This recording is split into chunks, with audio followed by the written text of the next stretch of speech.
All right. How is everyone doing today?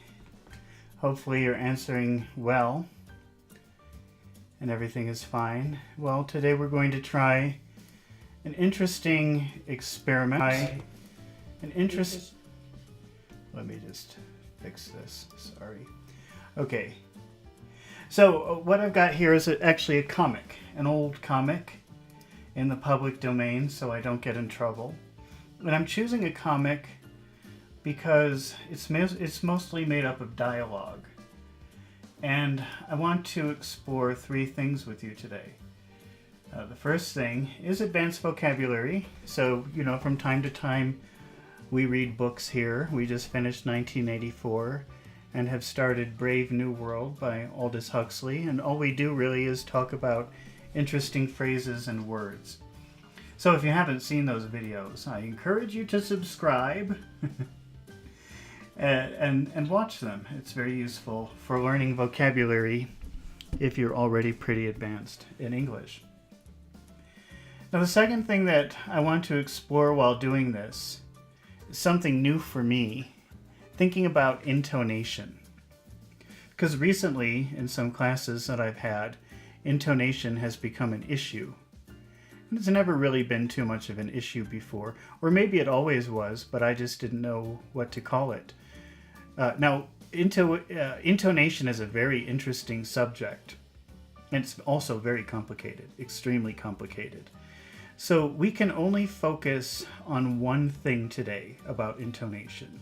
We just have to take this by steps, very slowly. And as I'm learning it, you'll be learning it.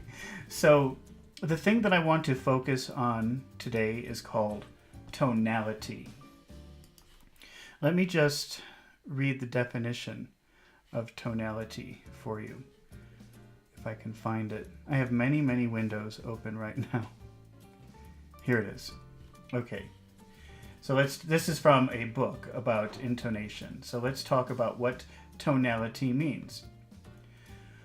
When you make a sentence, you can divide the sentence into different parts. And they call those intonation phrases or chunks, intonation chunks. And it could change the meaning of a sentence. All this really means is like making a pause.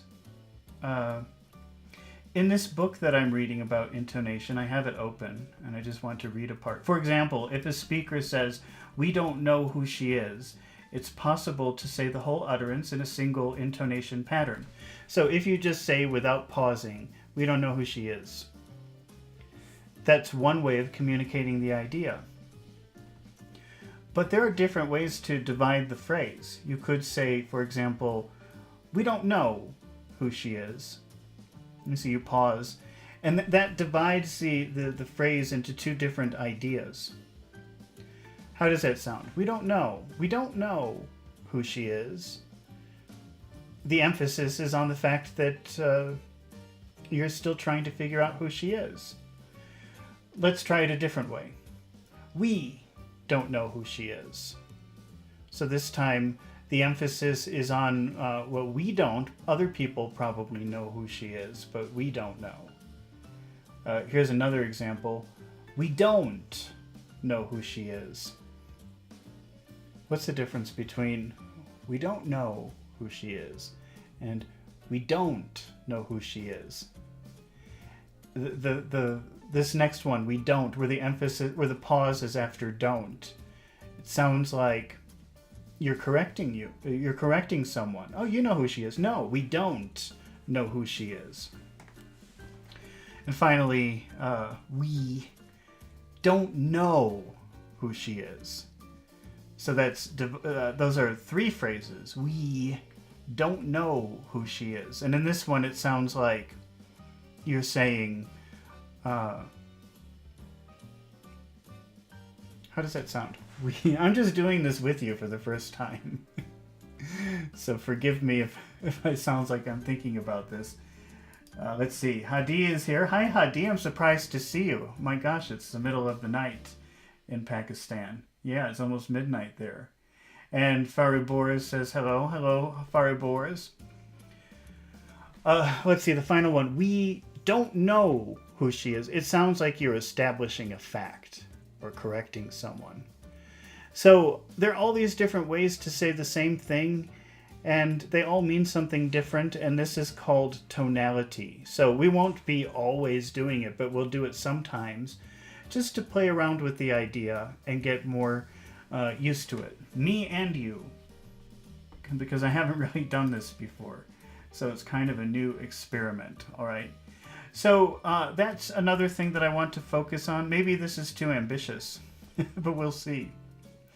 And finally, one more thing that I want to focus on. Since I started becoming very concerned with tonality, I've been looking at various books about what that means, tonality, pronunciation, and then you come across the idea of elocution, which is the art of expressing yourself, usually in speech, but I think also in writing. And if you're a very advanced learner of English, this could be extremely useful for you in writing papers or trying to get into a university or something like that. The art of talking to people, of convincing people, of communicating your ideas. So it is sort of related to learning English as a second language. I think you could watch this whole thing even if you do speak English, because all of these things are not obvious, even for a native speaker. But the thing regarding elocution, the thing that I would like to focus on today, it's a very complicated subject, just like intonation, is something called accumulation. Okay, so elocution is the idea, the art of pronouncing and expressing words, the pitch, the tone, but also the way that you present information. So one way of presenting information, or one effective thing you can do when presenting information, and again, I'm learning this with you. I'm studying this for selfish reasons. I think it's pretty interesting. Actually, Hadi, I was kind of hoping that you would be here tonight because I think you probably will like this. But I was thinking, oh, it's so late, he probably won't be here. But so this idea of accumulation, this is from an old book, and let's just read what the definition of accumulation is. So it's derived from the Latin word cumulus, a heap. So a heap is a big pile of things. So accumulate, to heap up, to amass. This is a most beautiful figure and very effective when delivered properly. By this figure, phrases or sentences more or less of the same tenor are heaped up. So you make a pile of sentences. They'll explain more about what it means in a minute. Here's an example. What did your sword, to Barrow, do that was drawn in the field of... Wait, let me see. I have to magnify this. I can't read it. Pharsalia. At whose... Wait, I'm having trouble adjusting this. Okay. At whose body was the point of it aimed? To what were your thoughts? Your eyes, your hand directed? What ardor inspired your breasts? What did you wish or demand? Cicero pro Ligario. So you can see what he's doing here. He asks a question, but he piles more questions pertaining to the original question, and it makes a more powerful point. So accumulation is adding more and more things on top of an original idea or point, and you can do it in various ways. I was asking ChatGPT to do it earlier. It's pretty interesting. Again, we're not going to do this all the time. We'll do it several times during the reading, just to look at a way of expressing ourselves that could be more impactful or powerful. Okay, so let's continue reading the definition of accumulation. Use. The use of the figure of accumulation is for the purpose of riveting a thought on the mind of the hearer. So the purpose of accumulation is to make the idea stick in the listener's head. The reason why you should hire me is because I'm very experienced. And I'm very good at communicating with people. And I love this kind of work. You know, something like that, piling up, making your point stronger by giving several examples. Caution. Do not heap up, do not make too big of a pile. Do not heap up too many phrases or sentences as it becomes distasteful. I think the magic number is probably 3. Also, see that the clauses be of different lengths, excepting where isocola are used for variety. I don't know what isocola is. I'm not going to look it up right now. But I bet if we continue reading this through this book, it's a pretty long book of instructions about how to communicate. We'll probably come to that definition eventually.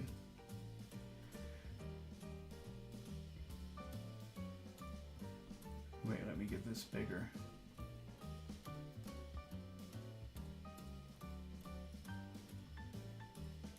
Delivery, as phrases or sentences which go to make up the accumulation are more or less on par with each other, equal to each other. As to the meaning and importance, the voice in delivery it's really hard to adjust this. I think I'll have to find a different way to do this later. Okay, wait, let me move out of the way. As the phrases or sentences which go to make up the accumulation are more or less on par with each other, I still can't read it.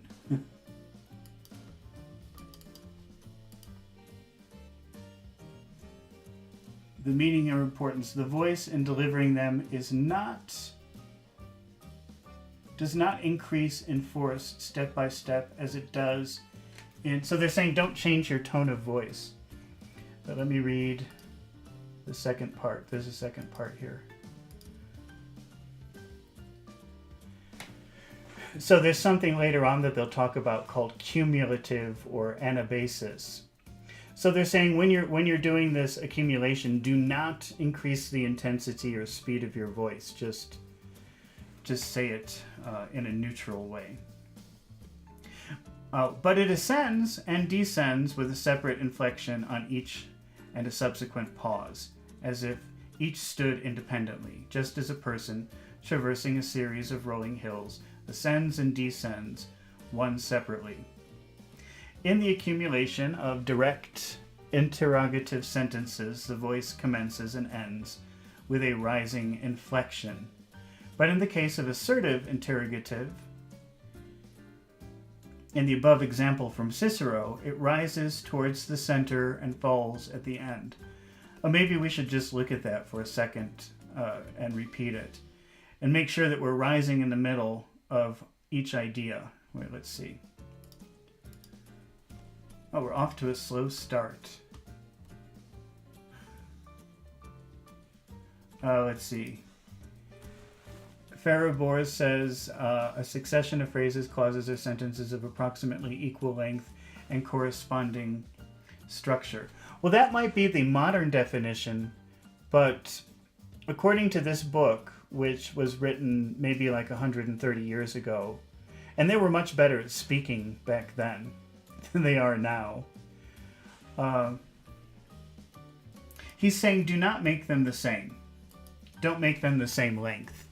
They should be, for interest, they should be shorter or longer. If they're all the same length, that's a little boring. That's what he's actually. We'll reread that, okay, in a minute. But first, I want to read the example. What did your sword, Tubero, do that was drawn up in the field? So now he's suggesting when you do this accumulation, you have to rise somewhere in the middle and then fall. So, at whose body was the point of it aimed? To what were your thoughts, your eyes, your hand directed?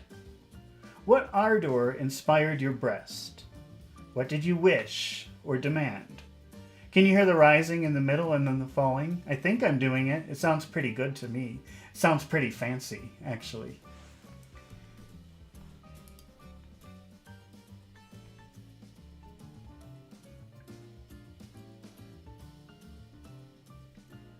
Farabors is saying meaning of isocolon. Yeah, I don't want to get too, because we've got a lot of information, I don't want to start looking up too many words. It would just get confusing. So the idea here is we will focus on three things. We'll focus on new vocabulary from the dialogue in the comic. We'll focus on intonation, but we're only going to focus on one thing in intonation, and that will be what do we choose to highlight in the phrase? How do we choose to divide the sentence? And that's it. Because intonation has a lot of different characteristics, but we just want to focus on one basic thing.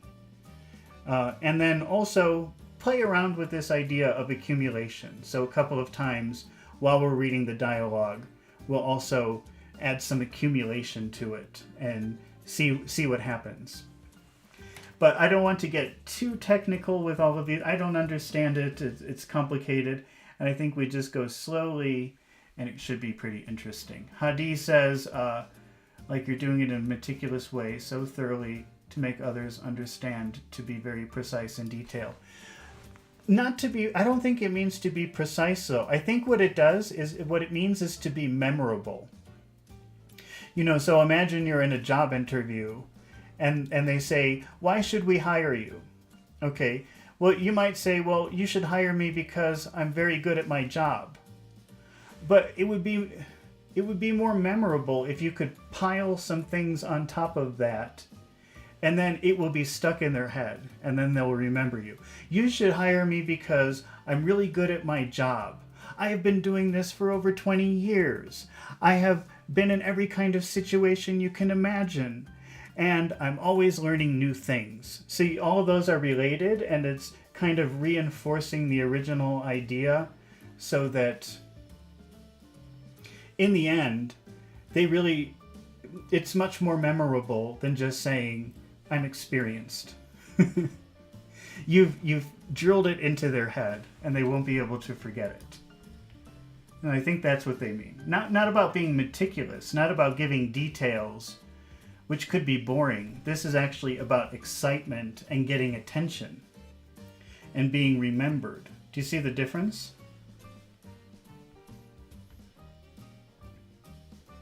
At least that's my opinion. I could be wrong. Okay.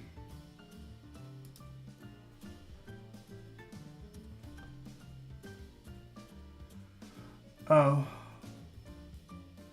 In the accumulation of direct interrogative sentences, the voice commences and ends with a rising inflection. But in the case of assertive interrogative, as in the example above from Cicero, it rises towards the center and falls at the end. It should be borne in mind, that means remember, you should remember that a falling stress should be laid on such interrogative words as what, whose, who, when, where, how. So when you're talking about when, where, who, how, you should use a falling tone. And their compounds, when they stand at near the beginning or interrogative clauses or sentences, and they should be pronounced, as it were, shot out by the voice. Okay. Well, so that's the definition of accumulation, but we'll try to put it in practice in a minute as we read this story. So let's start reading our story, by the way, keeping in mind that we're going to learn new vocabulary, talk about new vocabulary, sometimes talk about intonation, but just how should you cut up a sentence? How should you focus a sentence? And sometimes practicing this idea of accumulation to make what you're talking about more memorable, more powerful.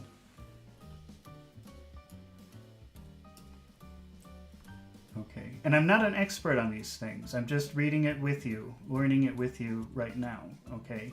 Let me make that very clear from the beginning. So if you disagree with me, then I encourage you to write it in the comments, because I'm very interested in your disagreement. Maybe you're right and I'm wrong. I'm probably wrong.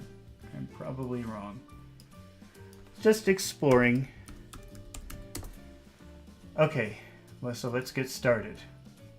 Now, I think that actually in Brave New World, which we started reading a few days ago, we came across the word crimson. Do you remember that word crimson?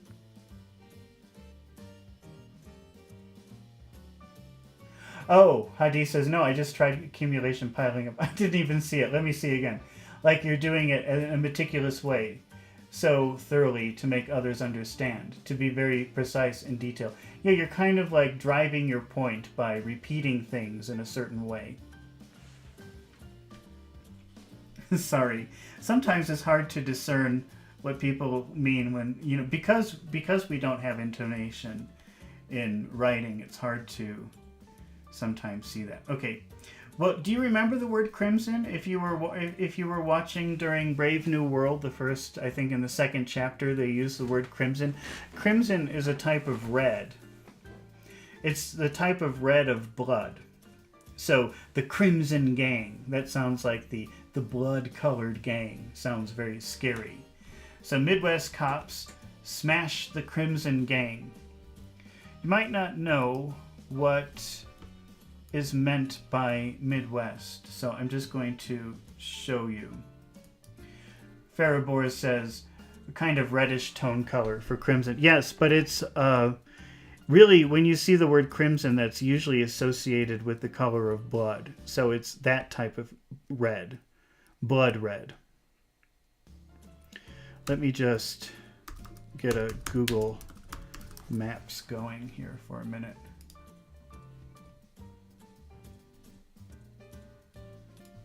Let's see.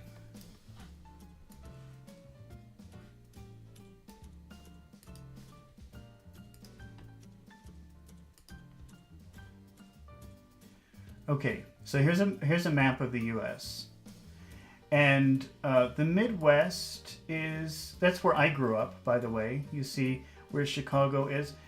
This is roughly the Midwest. It's not exactly, but it's kind of like the middle of the country is what they call the Midwest.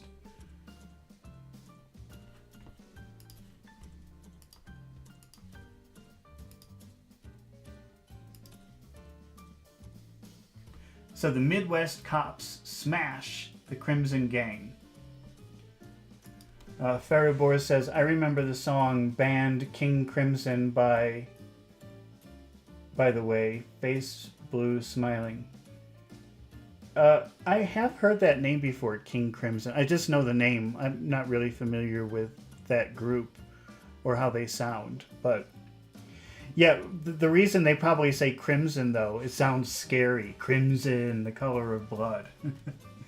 So what do you think that title means? Midwest cops smash the Crimson Gang. Now we know what the Midwest is. You know what a gang is. You know that crimson is the color of blood. So that's like a scary gang name. The Crimson Gang. And smash means maybe like destroy. So Midwest cops smash the Crimson Gang. All right. Now we get to the first line here. It says, "Come and get me, Flatfoot."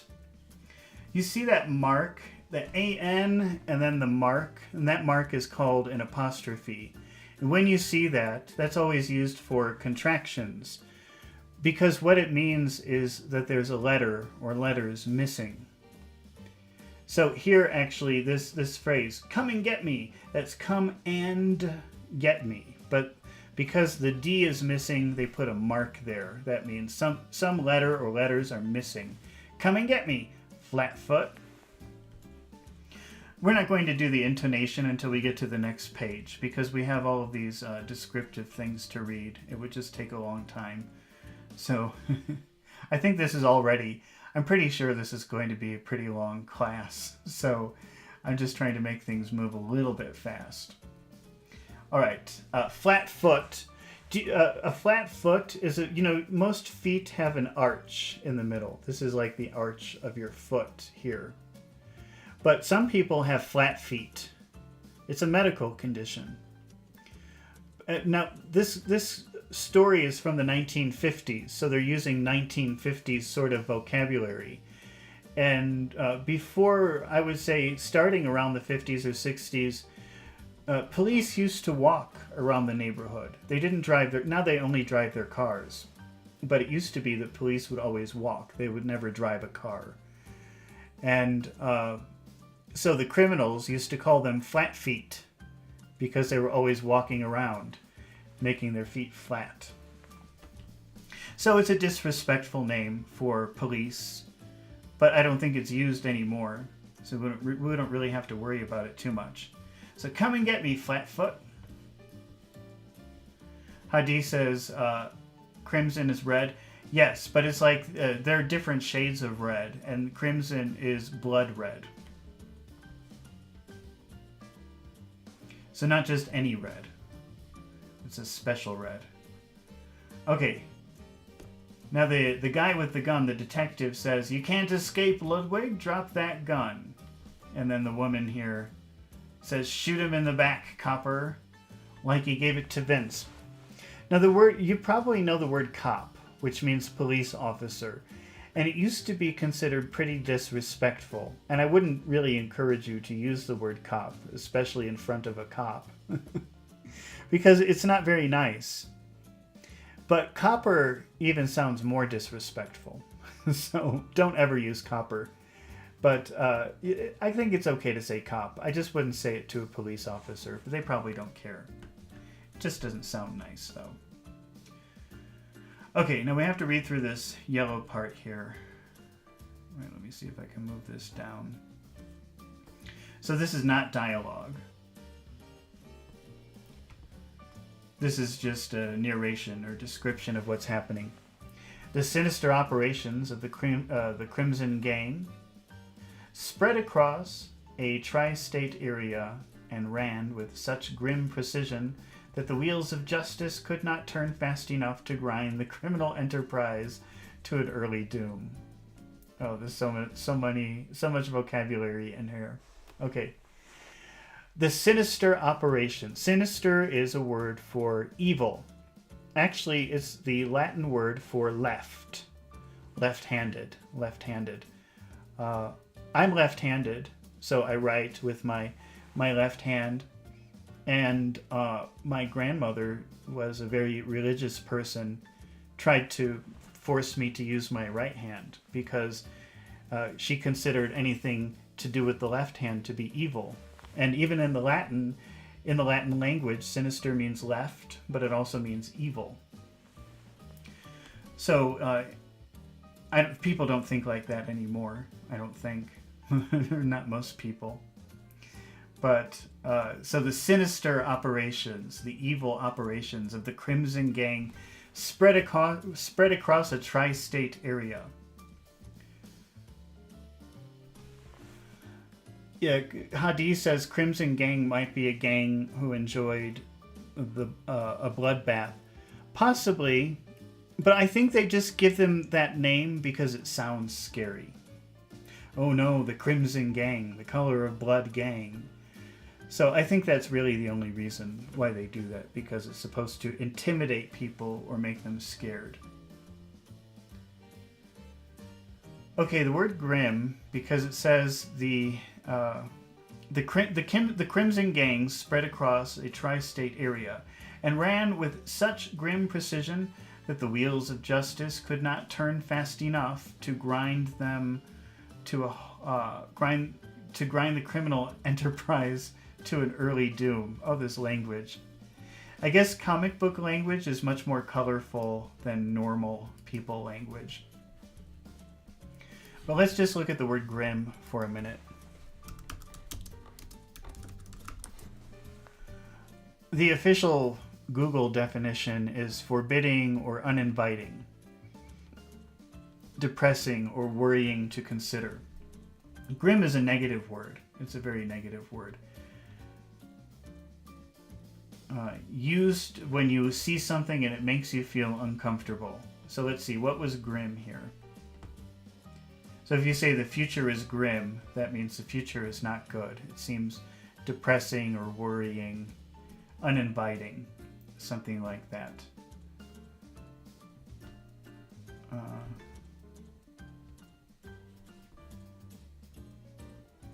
The crimson gangs spread across the tri-state area and ran with such grim precision. So they were very precise, very exact about how to do their things, but also it was depressing or worrying to think about how good they were at crime. That the wheels of justice could not turn fast enough to grind them. Now, do you know the word grind? Do you know what that means, to grind?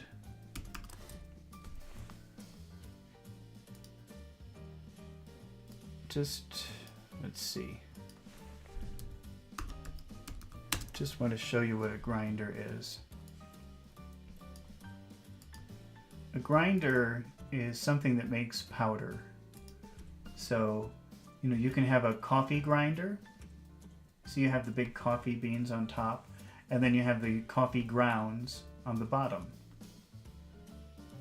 See, coffee starts like this. You see the beans above my head. But then, after it goes through the grinder, it's a powder, and they're actually called coffee grounds. Grind, ground, ground. Because grind is an irregular verb. If you think about a machine, especially an old-fashioned machine,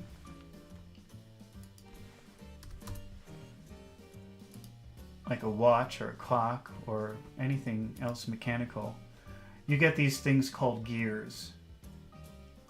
If you imagine if you put something through these wheels, it will not come out in one piece. It would be like the coffee grounds.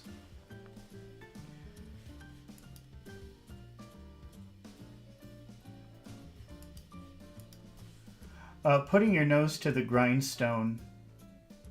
Uh-oh, my mouse is not working. Time to switch to the noisy mouse. The grindstone is a little bit different because that's used for making flour.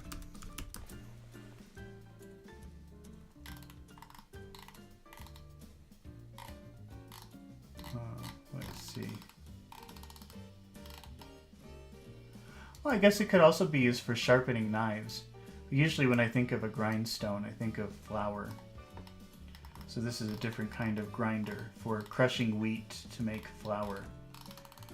And putting your nose to the grindstone means you're grinding the flour. You're working very hard.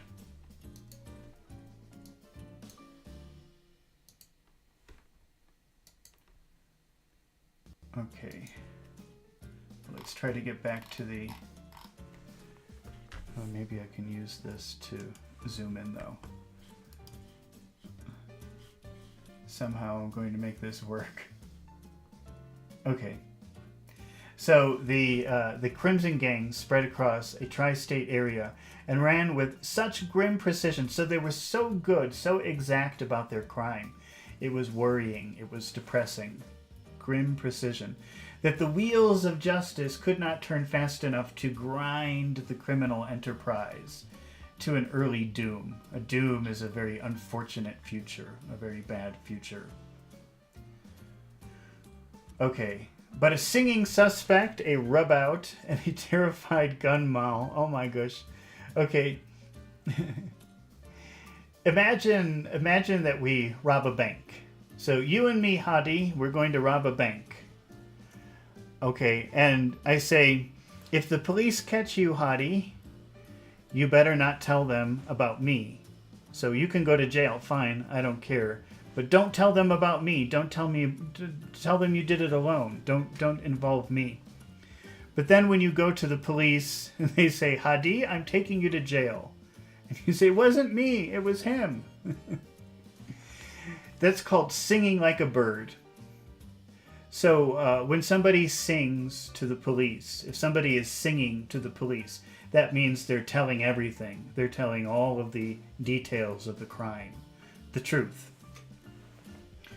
So a singing suspect. So that means maybe the police took a suspect in and said, where were you last night? Do you know about this murder? And they told them everything, the truth. They didn't lie. They said, oh yeah, he did it. He did. I saw him do everything. I saw him take the gun. I saw him shoot the person.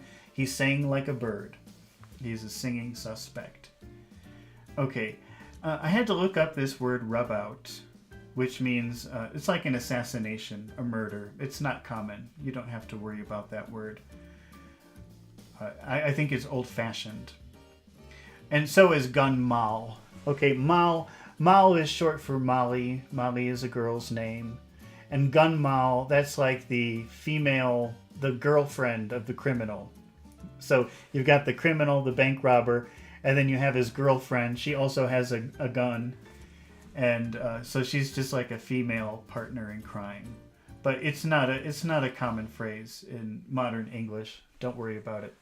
Detective Ed Muldoon, hot on the trail of Chad Ludwig.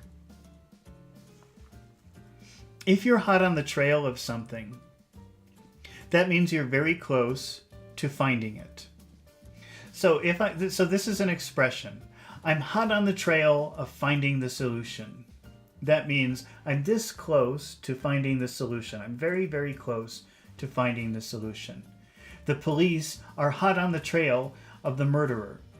The police are this close to the murderer. They're very, very close to finding the murderer. And that's still a very common phrase. So it's good to know. And although he trailed the gang boss alone through the dangerous channels of the underworld, he had to summon a small army of cops for the roundup of the mob. We've seen this word summon in, I think, in 1984 when we read through the book 1984. And I think also in Brave New World, already it's come up, this word summon. Summon means come here. Come here. So, like in a book, if it says he's summoned with his hand, that means... Or he's summoned with his finger, that means come here. Come. I think it's better with your hand. But some people will do that with their finger. That means, I don't know if that, in your culture, I don't know if that means come here. but to me, that means come here. Grim, gloom, Hadi is saying grim, gloomy, threatening, ferocious, drab. Yeah, but I think the way that grim is being used here, it means like something to cause worry or something to cause depression. Here, grind means to smash their enterprise into pieces.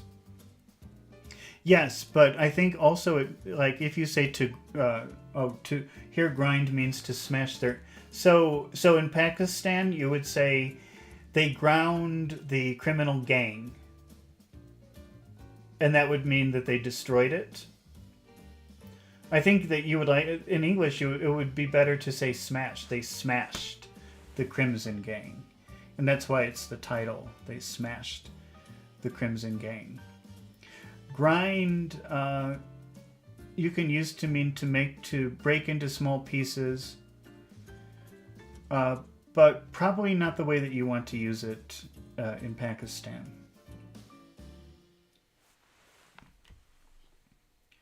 Okay, well, let's keep going or we'll never ever finish. We haven't even done page 1 and it's been 40 minutes. Oh no. This is much harder than doing a book. It really is. Okay, let's see. I want to get this. Okay. The call had come into the central switchboard at 11:05. A girl who refused to give her name said that Chad Ludwig was going to rub out, that means kill, assassinate. But it's not something that you would ever use, probably, especially in more modern English. I think this story is like 40 years old. No, not 40 years old, 70 years old. To rub out Vince Medwood for singing to the cops. So remember, singing means telling the cops the truth, telling the police the truth. Saying, oh, he did it, naming everybody, telling the police what they did and how they did it. That's singing to the cops, singing like a bird. And it is still used that way. So if you're watching a police television series, you might hear somebody say, he sang. And that doesn't mean that he sang a song. It means he told them everything. He told the police everything. He sang like a bird. Okay, so Vince Medwood, they wanted to rub out Vince Medwood for singing to the cops. They wanted to kill Vince for telling the police everything. Hadi says when police sing, everybody dances. That's a different kind of singing. That's really literally singing. I sing, you dance. But this is singing like a bird, which means telling the police everything, confessing everything. So that's a different kind of sing compared to your example. Detective Ed Muldoon raced from headquarters in a squad car to the block where Medwood lived, but... Okay, let's see where we are here.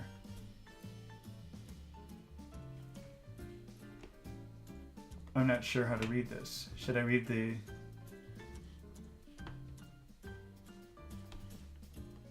I think we better read what this guy in the green suit is saying first. Let's see. Oh, wait a minute. Let me recenter this.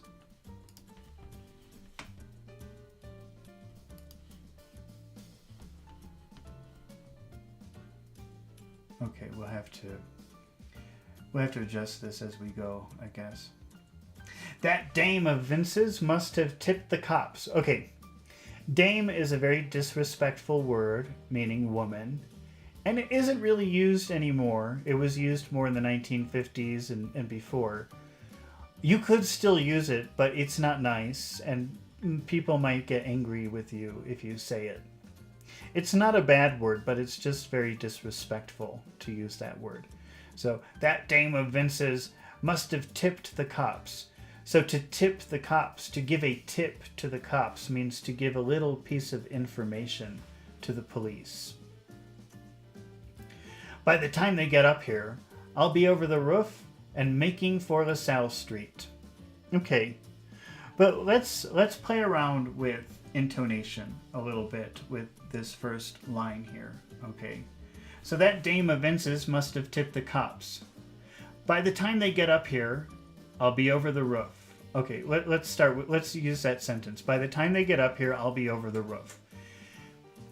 I could say this in a very neutral, monotone way. By the time they get up here, I'll be over the roof. And even when I try to do that, I still naturally pause at by the time that they get up here, comma, I'll be over the roof. Do they use a comma here? Yeah, they do. Oh, Stillwaters is here. Hi, Stillwaters. We're doing something a little bit different today. We're going to practice a little bit of intonation and practice some ways of effectively communicating our ideas better. So this is a little bit different from what we've been doing. We'll still be reading books later, but I just wanted to try something a little bit different today. Okay, so that line, by the time they get up here, I'll be over the roof and making for LaSalle Street. There's a natural place to pause. So this idea is naturally broken into two places. By the time they get up here and I'll be over the roof. But let's play with it and see if we can try a different way of doing this. Let's see. By the time they get up here, I'm just trying to chop this phrase into a different way. By the time they get up here, I'll be over the roof. How does that sound different? By the time they get up here, by the time they get up here, I'll be over the roof. What's the difference? I'm just thinking about this with you. I don't know the answer, so I'm just kind of practicing this with you. Let's see. I was looking at this earlier, thinking about how I was going to do this. Wait, let's see. By the time they get up here... Oh, wait, let's do it like this. By the time they... Yeah, that's what I want. Okay. By the time they get up here, I'll be over the roof. What do you think that means? If I say it like that's a completely different idea from the original, very, very basic way of dividing the sentence. Okay, so let me compare the first way, the neutral way. By the time they get up here, I'll be over the roof. Okay, that's so natural that they've even put a comma there. That's where you pause. But what happens if I pause after they also? By the time they get up here, I'll be over the roof. That means something different. How do you interpret that? Or what do you think that means? How is that different from the original? Because to me it's obvious. But is it obvious to you? That's what I'm wondering. I'll read it again. First I'll read it in the more neutral way. By the time they get up here, I'll be over the roof. Now here's another way of saying the same thing, and it means something different. By the time they get up here, I'll be over the roof. Farabors says, kind of shrewd manner that bad guy thought. Well, by pausing after they, it sounds to me... And this is really interesting. This is really interesting because... And that's why I wanted to know what you thought about it. That means something very clear to me. And what it means is other people might come before I escape, but it's only they I'm worried about. When you decide to emphasize they in the sentence, it sounds like, well, I don't care if other people arrive. But certainly when they, the police, come, I will be gone. That's how it sounds to me. But this is what I mean about we have to practice intonation very slowly. It's a really complicated thing. And you have to use a lot of intuition. So I think it's a very slow process. But it's so interesting because I think that when people who are learning English hear a native speaker, they're only getting like 50% of the information because they don't understand this intonation. Those mean two different things. By the time they get up here, I'll be over the roof. Okay. By the time they, not them, they, by the time they get up here, I'll be over the roof. It's really interesting. Okay, let's look at that same sentence again. By the time they get up here, I'll be over the roof. What if I say it like this? By the time they get up here, I'll be over the roof. What do you think that means? By the time they get up here, I'll be over the roof. By the time they get up here, I'll be over the roof. That means something different. What do you think that means? By emphasizing me, I'm saying, I know that I will be over the roof. I will disappear. I don't know about other people. I'm not sure if other people would disappear. I don't care about other people. I only care about me. By the time they get up here, I'll be over the roof. Not Farabors, not Hadi, not Stillwaters, me. I don't care about you. I only care about me escaping. By the time they get up here, I'll be over the roof. Farabor says with high certainty. I don't know if it's high. It is high certainty, I guess. But I think the main point is I don't care about other people. I only care about me. Who cares if you get caught? I only care if I get caught by the police. It's really interesting. Let's see if we can chop that up again. Let's see. By the time we won't do this, we'll just do this with a couple of sentences because it's really long and complicated. And it could be frustrating if you don't understand. So I just want to introduce you to the idea that sometimes certain words have a focus on them and it means something. It is egocentric. Farabor says it's egocentric. It is egocentric to do that. But also, that's not the point of it, though. It is egocentric, but that's not the point. The point is, just to be clear, the point is, I don't care about you. I care about me. So I guess it's just a choice of focus. Okay, let's see. by the time they get up here, I'll be over the roof. Let's see if we can chop that up again. By the time they get up here, I'll be over the roof. You could do it that way. What do you think that would mean? By the time they get up here, I'll be over the roof.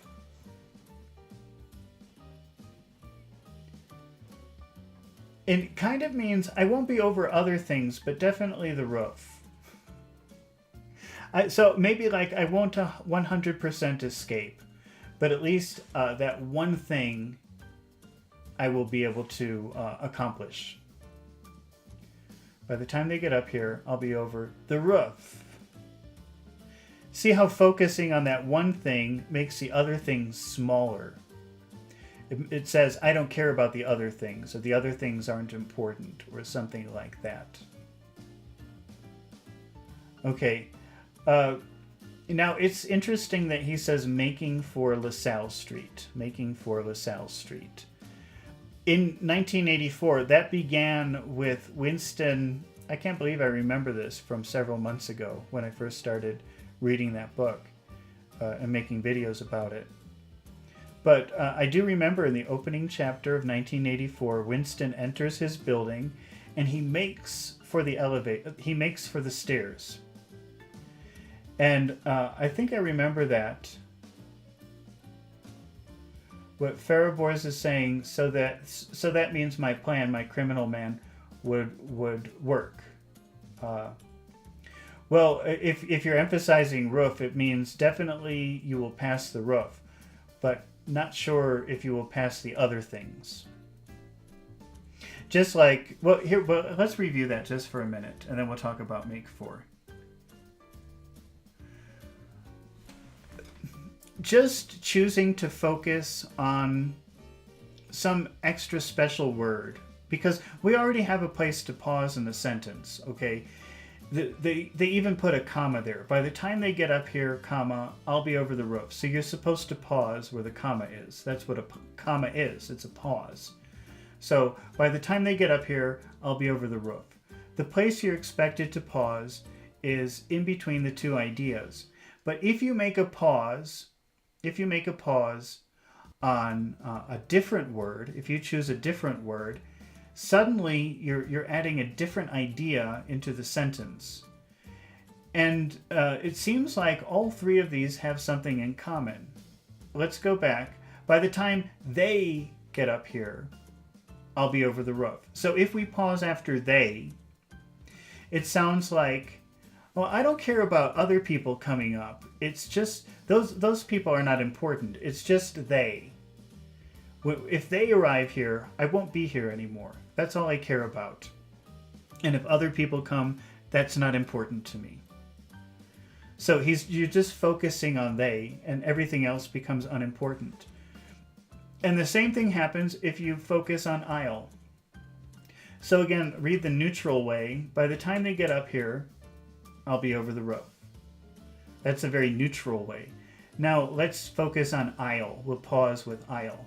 By the time they get up here, I'll be over the roof. That makes me the most important thing. I don't care about other people. So Farabors, I don't care if I don't care if the police catch you. I just care about myself. You are not important to me. That's not true. Please keep watching. but so you're putting all the focus on I'll suddenly, and it means I don't care about other people. I only care if I get caught. And then the other one, by the time, let's read it neutrally again. By the time they get up here, I'll be over the roof. But if we focus on the roof, by the time they get up here, I'll be over the roof. If you focus on the roof, it means, well, at least I will have escaped this building. I don't know where I will be. I don't know what happens after that. But it's very important for me to at least leave this area, this building. And I can do that by before they get up here. And I don't know what happens after that. I don't care what happens after that. I just need to go over the roof. Does that make sense? No, I want to try to explain that very clearly because it's kind of new for me. And I think it's very interesting and I like it. And I think it's important, actually. Okay. But let's take a look at this verb make for. Because like I was saying earlier, when I started reading 1984 in videos, in the first chapter, I remember Winston enters his apartment building. And it says, Winston made for the stairs. And I said, I was explaining, make for means go. Like Winston went to the stairs. But what's the difference between make for the stairs and go to the stairs? Because they mean the same thing. And there's a little difference. When you make for a place, it's because you have a goal in mind. You have a special goal. If you go to the stairs, maybe we can understand that you want to walk up the stairs. But if you make for the stairs, it has this idea of desperation, like you must arrive somewhere for some special reason. Winston walked into the lobby of the apartment building and he made for the stairs. Maybe his goal was to run very quickly so other people can't see him. He doesn't want to talk to anyone. Maybe he made for the stairs because he was in a hurry to get to his apartment. There's some kind of goal when you make for a place. I could say, still waters made for the store. Okay, and that means that now I understand that you went to the store with a very special purpose. You know exactly what you want to buy. If I say still waters went to the store, well, that just means, I don't know what you're going to do at the store. Maybe you'll buy something. Maybe you know what you want. There's no purpose in that. But when you make for a place, it's because you have a goal. You have an intention when you arrive at the other place. So here we can understand why they're saying that, I don't remember his name, whoever is running away, whoever is escaping, is making for LaSalle Street because he's desperate to escape. His goal is escaping. So they could say, the criminal ran to LaSalle Street. That would be okay. But there's more action if you say he made for LaSalle Street, because now we understand he's trying to escape. He has an intention, a goal. All right. Let's keep reading. I don't think we'll be able to finish this because it's already been 1 hour and we haven't even finished the first page. So maybe we'll go for, I think, 2 hours or 2.5 hours, but after that, I think that we'll have to stop because it's too much information. But it's fun and we could just keep doing it. We don't have to finish it today. It's not that important. Okay, let's see.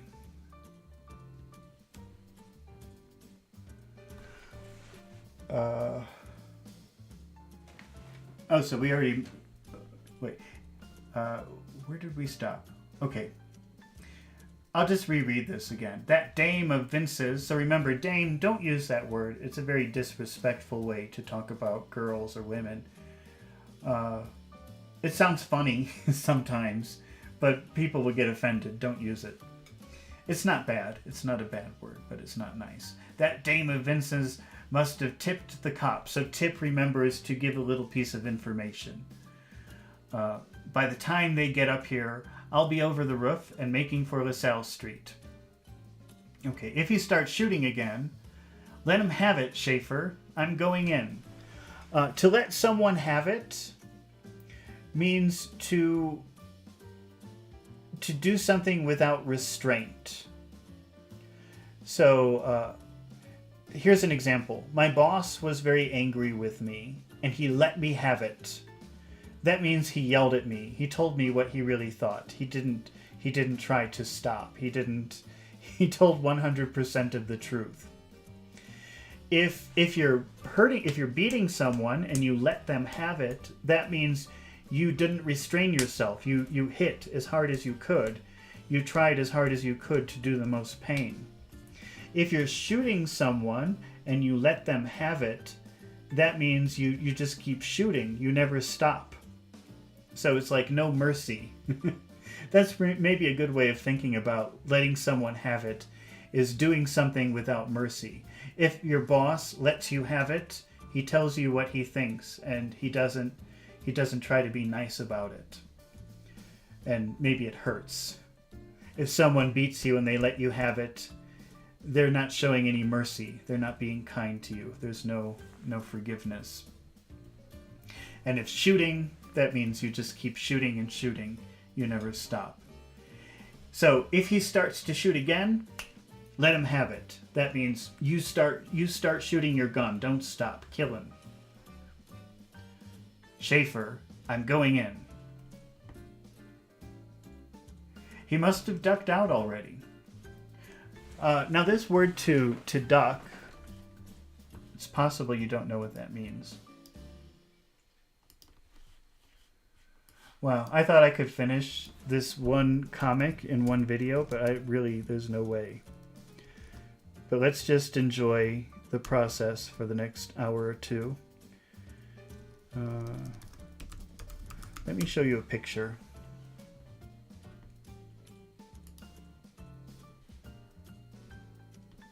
Oh wow, Google really is horrible now.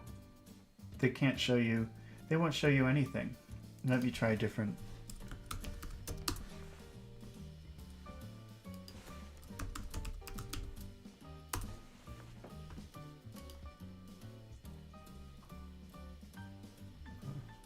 Let's see. Farabor says, I escape. Well, I kind of want you to understand what duck means, though. So you're right from the context. You could guess that it means escape. But I think it's important to know what this word duck means. And unfortunately, it's not easy to find a good picture. Okay, well maybe this one will work though.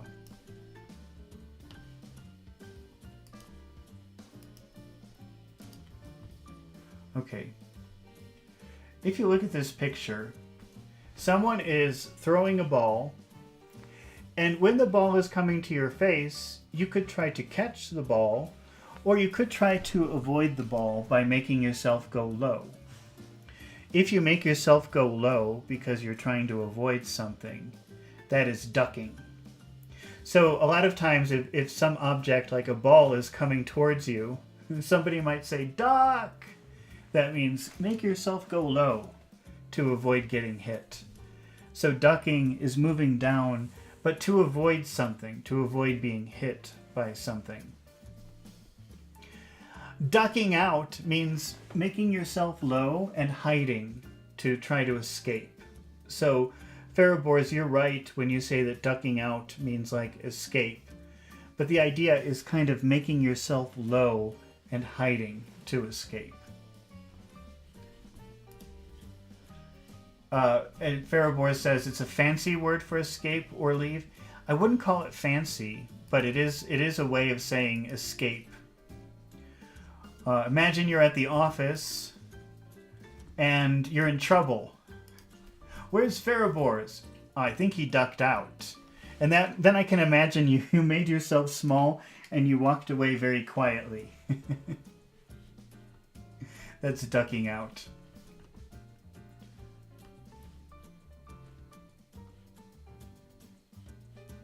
Okay, let's see.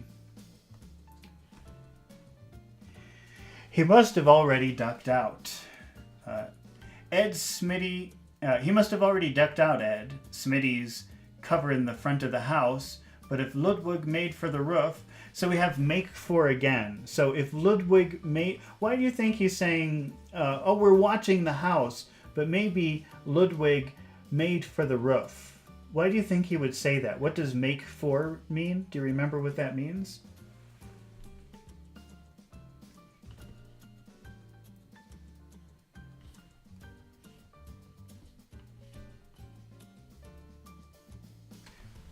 Well, remember, make for, the difference between make for and go is that, I'm sorry, I'm just reading your responses while I'm trying to do this. I have to be conscious that I shouldn't be silent for too long. But remember, make for means you go to a place, but for a purpose, with a cause. So maybe he made for the roof means maybe he went up to the roof, and we understand from the context the purpose is to escape. Yes, Farabor says you have a goal plus go. That's right. And you can understand from the context of the police chasing him, if they say maybe he made for the roof, it means maybe he went up to the roof to find a way to escape. Or to make a trap or something like that. Wow, this is much more complicated than reading a book, isn't it? It's kind of interesting. I wasn't expecting this. All right, let's go to the next frame. Detective Muldoon summed the situation up at a glance. Okay, now remember, summon means come here. But sum means you add things together. So this is different. If he summed something up, he took all of the pieces and put them together and saw the entire thing. Detective Muldoon summed the situation up at a glance. So the detective, who's very smart, saw what was happening and knew exactly what the situation was. Ludwig had rented a furnished room across the alley from where Vince Medwood lived, but Ludwig had no intention of staying after he'd rubbed out Medwood. So remember, rubbed out means assassinated or killed. I don't think that you would use that in modern English, though. I've never used that in my life. But I don't kill people, so maybe that's why. Muldoon found nothing Ludwig had left him in the room until he looked in the bed. Okay. A brand new $1,000 bill in a plain envelope. Now, how do you figure this out? Who was going to pay off? Who was he going to pay off, and for what? Maybe the girl can tell me.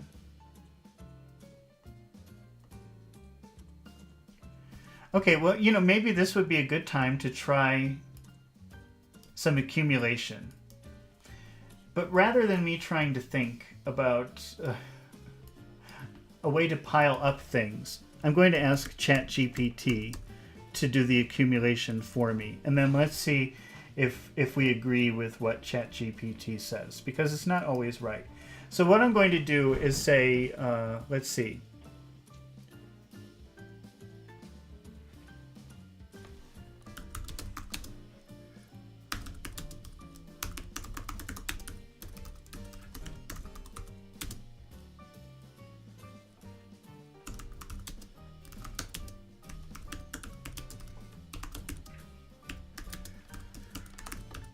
I'm just typing the instructions, and I think we'll use, let's see.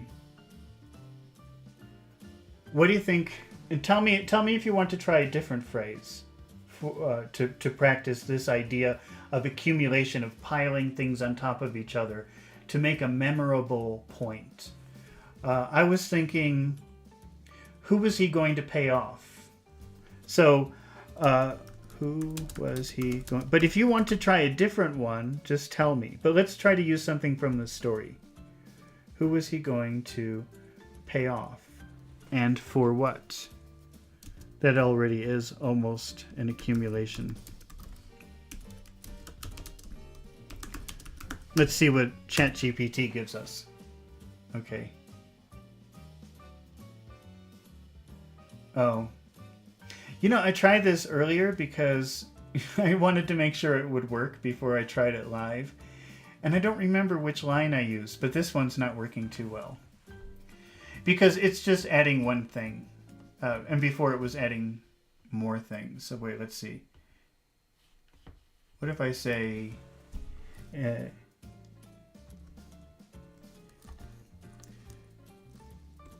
he found $1,000 in new bills.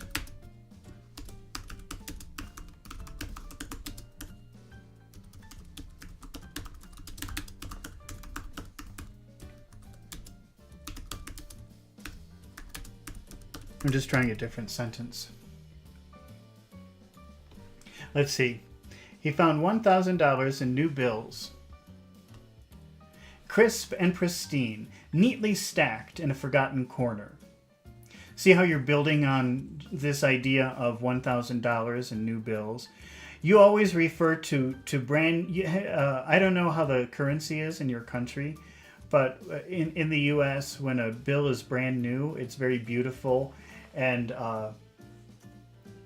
it's almost fragile. It's almost hard. And so we call those crisp new bills. Like crispy bread, crispy toast, crisp new bills. So he found $1,000 in new bills. That's the main sentence. But just to add things on top of that so that you never forget, or to make the image very clear in your head what he's talking about, you start accumulating more information about it. He found $1,000 in new bills, crisp and pristine.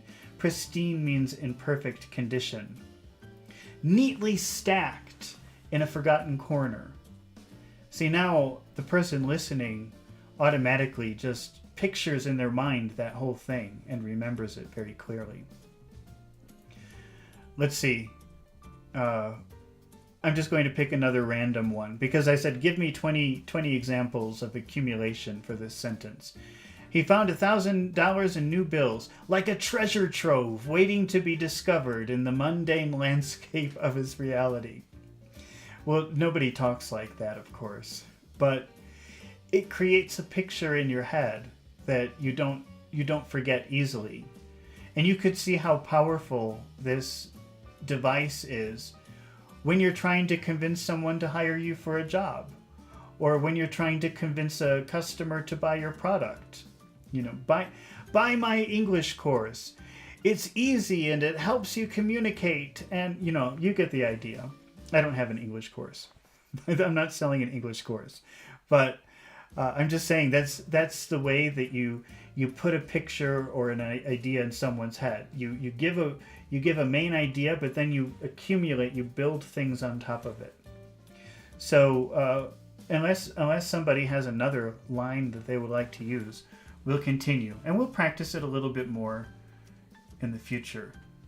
It's just a little by little, building up your ability to communicate. I think it's a good idea. A brand new $1,000 bill in a plain envelope. Now, how do you figure this out? Who is he going to pay off? Now, the phrasal verb pay off here means bribe. You know, if you pay off the police, that means you pay money to the police so that they don't bother you.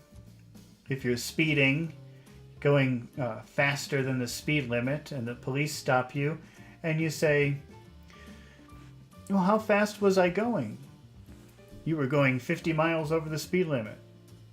Oh, I thought it was 100, and then you give them $100. Don't try that in the U.S. Maybe in some countries you can do that. You can't really do that in the U.S. Not yet, anyway. Probably in the future you can. But that's paying off an official. Bribing an official. Pay off is a phrasal verb, and it means other things too. So pay off can mean pay 100% of a debt. It's not always bad. So there are different meanings to most phrasal verbs. Who is he going to pay off? And for what? Maybe the girl can tell me.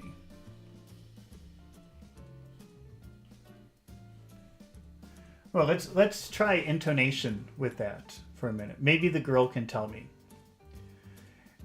Stillwater says, in this situation, payoff is similar to buy someone off. That's true. You could say, who is he going to buy off? Who is he going to pay off? I think that they're practically the same. I don't think there's any difference between payoff and buy off in that situation.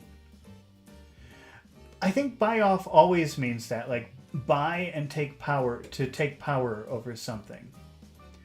But payoff can mean other things too. And that's why we have to be careful. But let's play with intonation for a minute, with maybe the girl can tell me. So first, let's try to read that in a very neutral way. Maybe the girl can tell me. Maybe the girl can tell me. Now let's put a little bit of color, a little bit of intonation into this. Maybe the girl can tell me. Maybe the girl can tell me. How does that sound? Wait, let's compare them again. Maybe the girl can tell me. Maybe the girl can tell me. Well, how does that sound to you? Does that sound... It sounds different to me, but I'm not sure why, to be honest with you. Fariboris says, a payoff is the benefit you receive after working hard.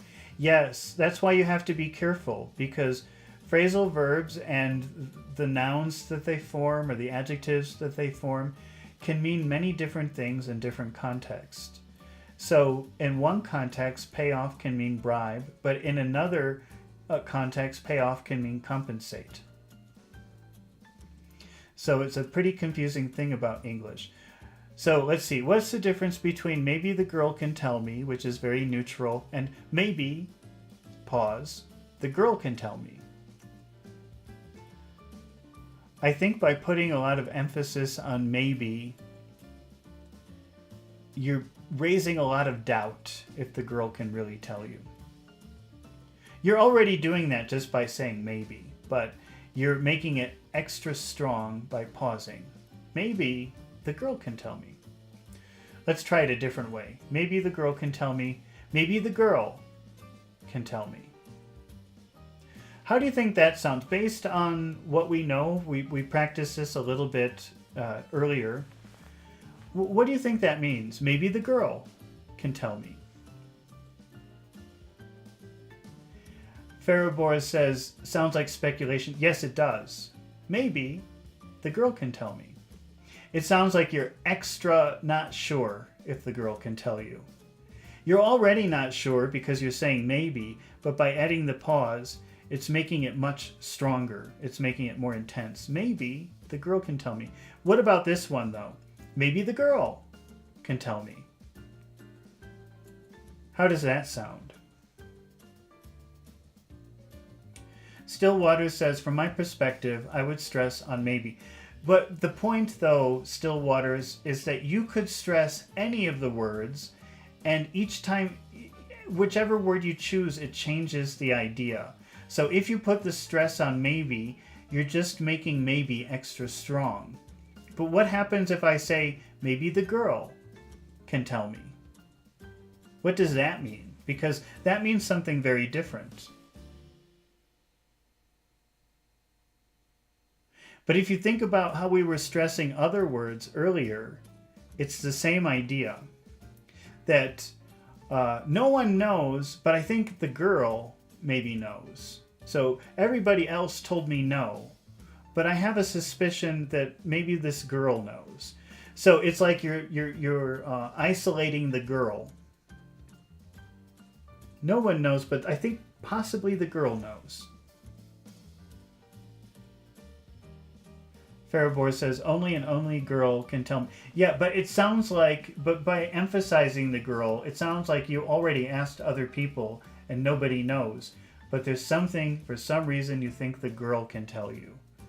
The other people are different, but the girl knows. How about, let's see, what does this mean? I'm getting myself in trouble because I don't know the answers to this. I'm just doing this with you, okay?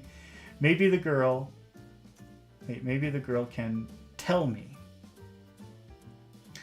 Oh, what does that mean? Maybe the girl can tell me. Maybe the girl can tell me. What do you think that means? Maybe the girl can tell me.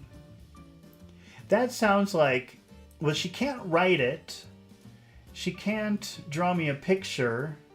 She can't give hints, but maybe she can just say directly. Maybe she can use words and tell me. So there's a difference. There's a big difference. Okay. Let's go back to the story. She's going with me to headquarters, Schaefer. Did your partner put in a call for homicide? Now, homicide means murder. That's kind of like the official word for murder. So somebody has been murdered. Somebody has been killed. She's going with me to headquarters. Schaefer, did your partner put in a call for homicide? He did. There'll be a 7-state alarm. Ludwig won't get far. Okay. Finally, an easy square. What do they call these? Not a square, it's a cell. An easy cell. Okay, let's see. Don't make any bets on that, fella. Now, fellow, that's like a word like guy or man. Like, don't make any bets on that man. Don't make any bets on that guy or dude. I hate that word dude. I never use that word dude. Don't make any bets on that dude. But fella, I think that's okay. That's fellow. Fellow. Fellow. But it gets shortened at the end to fella. Do you know John? Yeah, he's a nice fella. He's a nice guy. Just another word for guy, man. Farabor says, tell me all that truth about crime that you committed. What are you referring to? Is that like she's going to? Oh, with the, let's see. Maybe the girl can. Well, no, because if you say maybe the girl can, think about the other. When we isolated other words in a phrase, how that changed the phrase. Remember, if you said maybe the girl can tell me, the emphasis is on maybe, meaning, oh, I'm not really sure. I've got a lot of extra doubt. And if you say maybe the girl can tell me, you pause after girl, that means other people probably can't tell me, but I think that possibly the girl can tell me. So just in that same way, if you say maybe the girl can tell me, that sounds like, well, she can't write it. She can't write. Maybe she doesn't have arms. And she can't draw me a picture. But maybe the thing that she can do is tell me. Does that make sense? That's kind of what it does when you pause it. You're making that thing isolated and saying it's special, and the other things don't work. It's really complicated. But that's why I just want to focus on this one thing today. Maybe we'll focus on it several times until we become experts at it. You and me. and then once we're very comfortable with what these pauses mean, or what it means when you pause after a phrase, then we will take the intonation further and do something even more interesting.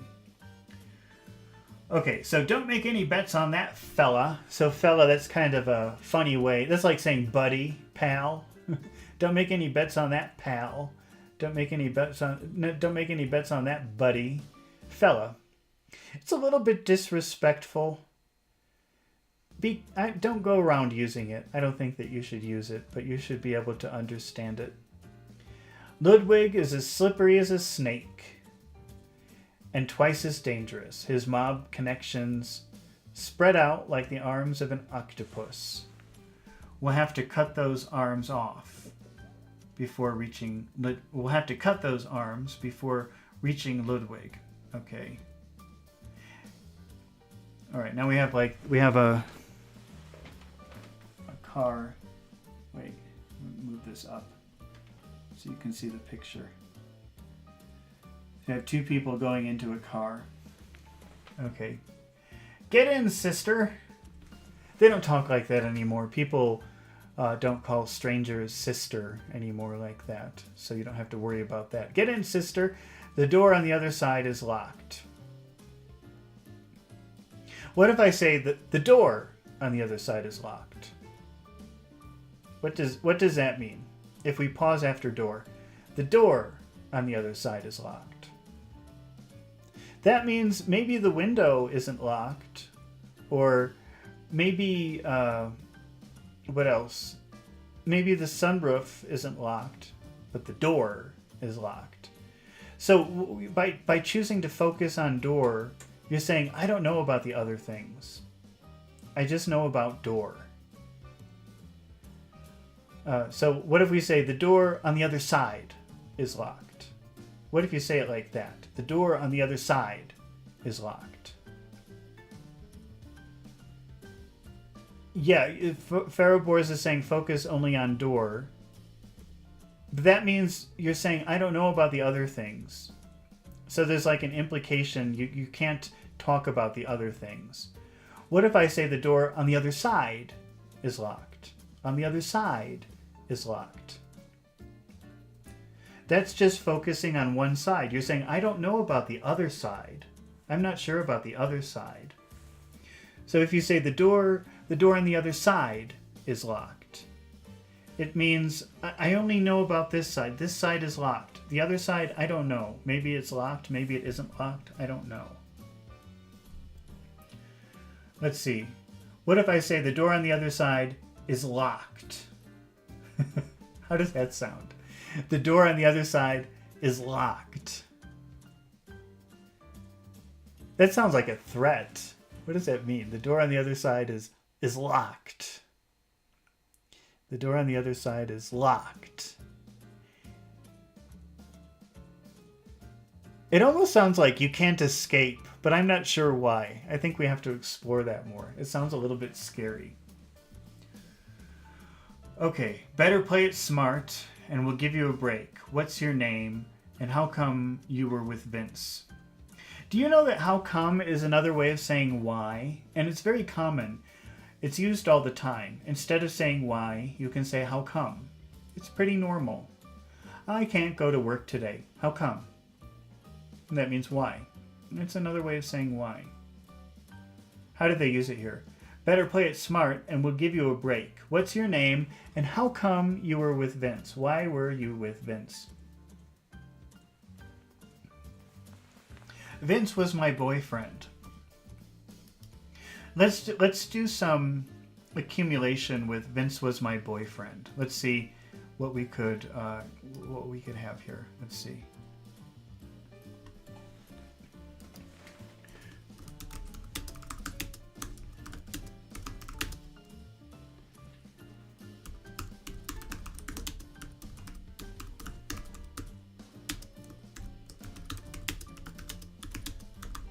But also remember what he said about using the rising tone when you're doing an accumulation. Let's try to keep that in mind.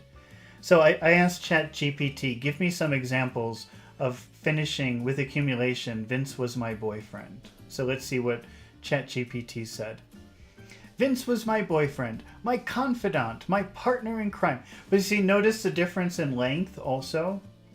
So it's not just always trying to make a pattern of phrases, but you should make some long and some short for interest. Vince was my boyfriend, my confidant, my partner in crime. So when you're doing this, you always rise in the middle. Well, there were specific rules, but I don't remember exactly what they were. My rock, my muse, my inspiration, my laughter. This is really... If you do that too much, it would sound ridiculous. This sounds ridiculous. But you get the idea, though, of what accumulation is. You make a statement, and then you provide other statements that make that statement stronger and more memorable so that people won't forget it. Vince was my boyfriend, my confidant, my partner in crime, my rock, my muse, my inspiration, my laughter in the darkest moments, my comfort in times of sorrow, my beacon of hope. Okay, you get the idea.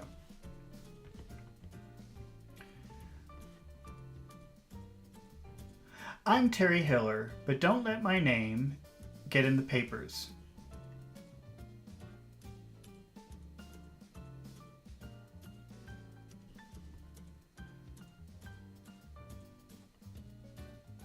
Chad Ludwig doesn't know my name, nor where I live. If he finds out, he'll have killed me. Okay. Well, we finished the first 2 pages. Let's move on to page 3. Okay.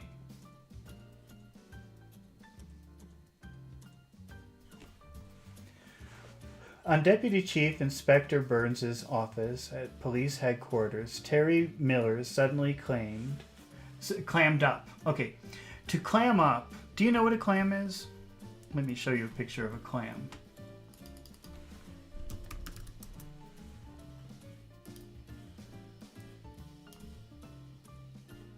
Let's see if we can get a good picture going here.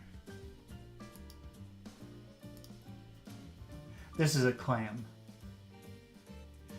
And the phrasal verb to clam up means to shut up, to suddenly stop talking. Farabor says clam is food. Yes, clam is a type of seafood. But to clam up, I mean, think about how difficult it is to open a clam.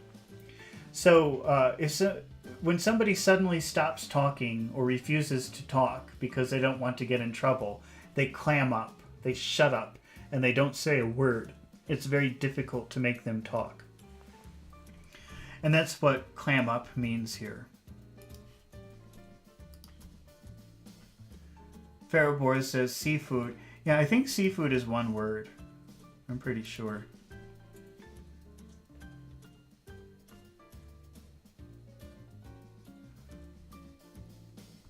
So Terry Miller suddenly clammed up at the police station. She stopped talking, probably because she was afraid of getting in trouble or something like that. Ed was afraid they would have to spend all night grilling her and getting nowhere. To grill someone, it's pretty common to use that too. Grilling someone means asking many questions at one time, doing like an interview, but in an accusational way.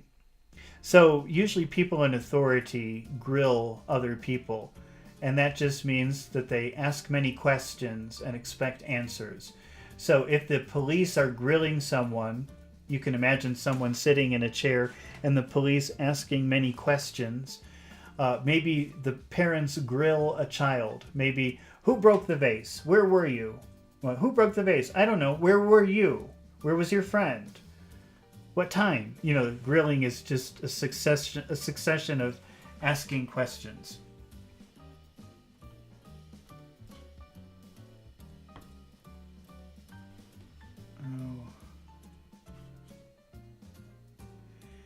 Stillwater says like torture. It's like question torture. So it's just many different questions. But actually, I'm going to ask Google what grilling someone means. Or here, I'll ask ChatGPT since it's open. Grilling someone is an idiom that means question or interrogate intensely. Yeah, so just asking somebody in authority, asking many questions at one time, trying to find the answer to something.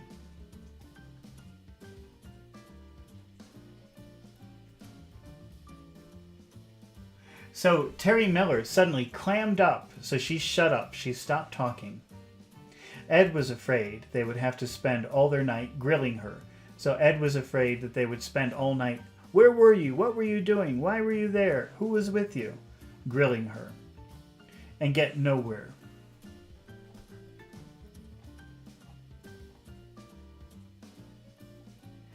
Then the chief tried a bit of psychology. Let's see, what did the clever chief do? We just want you to tell us what you know, Terry. You can't hide any of the mob's secrets from us. We have a drawer full of evidence. Did we know? We picked him up last week. He was out on bail. Come on, Terry, talk. Did you know Vince was a passer? I don't know what that means, a passer. Maybe we'll find out in a minute. All Vince told me was that Ludwig had counterfeited $500,000. Okay, I'm going to ask ChatGPT to do an accumulation of Ludwig had counterfeited $500,000. Counterfeit means make fake. So making fake $500,000 means making fake money. $500,000 of fake money. Okay, let's see.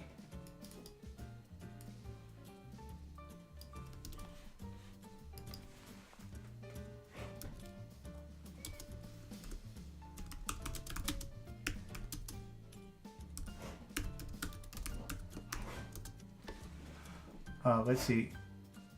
Ludwig had counterfeited $500,000. Ludwig had counterfeited $500,000. So I said, give me 20 examples of accumulation with Ludwig had counterfeited $500,000. Let's see. I'll just pick one at random. Ludwig had countered $500,000, staggering sum of illicit wealth. So you see, it's just making that original idea, adding some kind of information to make that original idea more memorable, something that won't leave your head easily. Ludwig had countered $500,000, a clandestine fortune hidden from the eyes of the law. You can't really talk like that too much. That would be ridiculous. But it's good when you want to make a point. For whatever reason. Ludwig had counterfeited $500,000, a web of deceit woven with every false bill he printed. See how that next idea is always supporting the first main idea. Let's see. Should we try some intonation here? Let's see.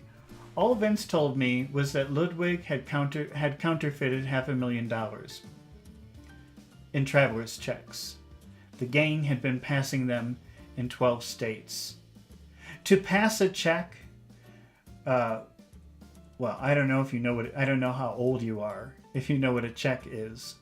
But back in the old days, before the internet, we used to write on a piece of paper, I give Stillwater's $1 million.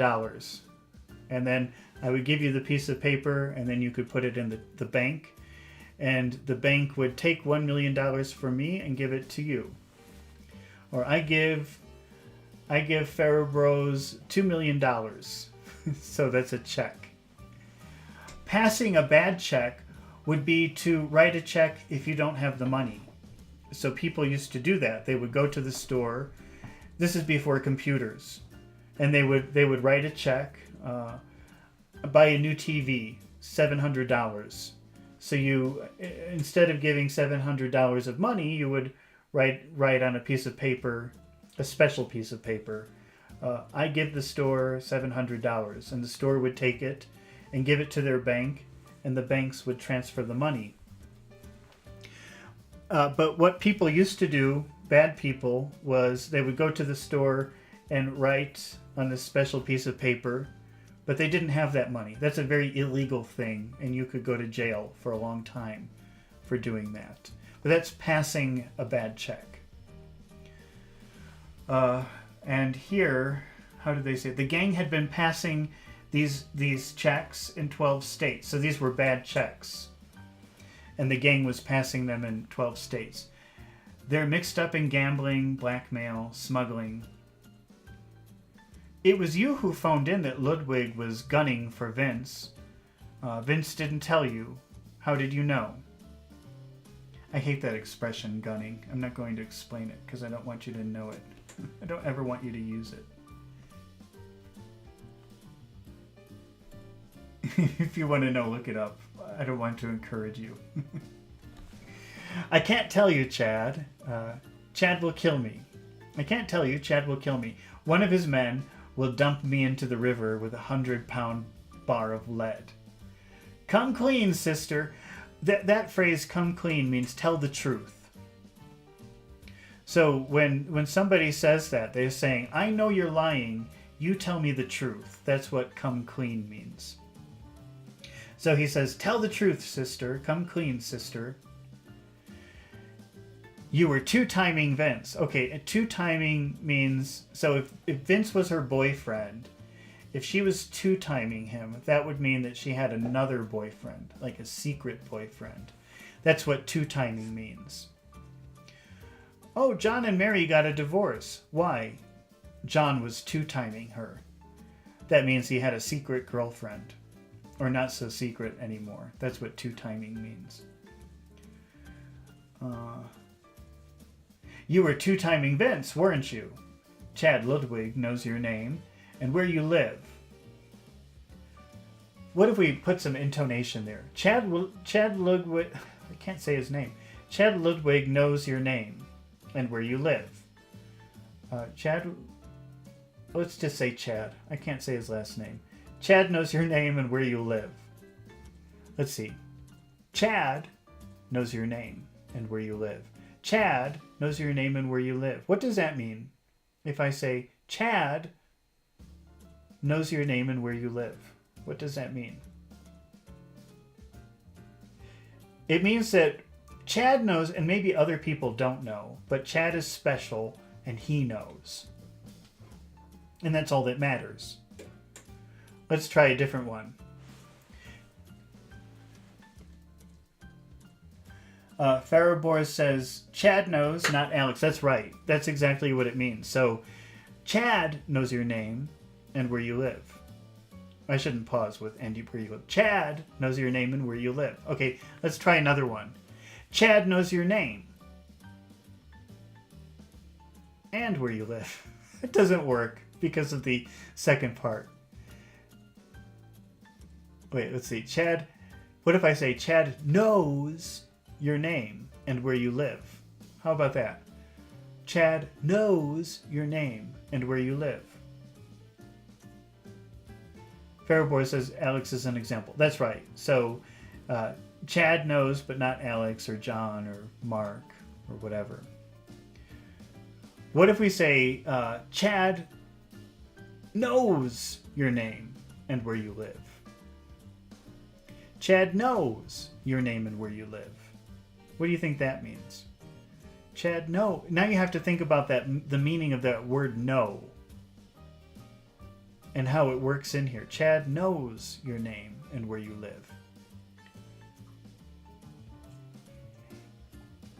Here, I think that if you emphasize the word know here, if you pause after know, Chad knows your name and where you live.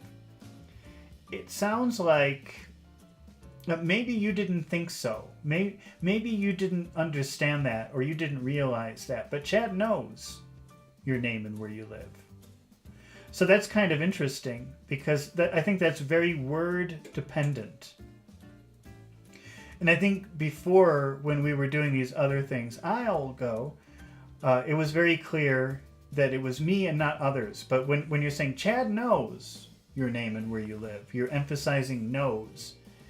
And that sounds like, hey, you probably didn't realize this, you probably didn't understand this, but he already knows your name and where you live. So I think that if you were reading this as a dialogue, that's probably the word that you would emphasize. Chad knows your name and where you live. Farabor says maybe some sort of secret information. That's right. Well, maybe the girl who is talking to the police thinks that her name is secret and her address is secret. But now the police are saying, you better talk to us so we can help you and protect you. Chad knows your name and where you live. They're making it very clear. You're wrong. Maybe you think it's secret, but it's not. Does that make sense? Is that pretty clear how that works?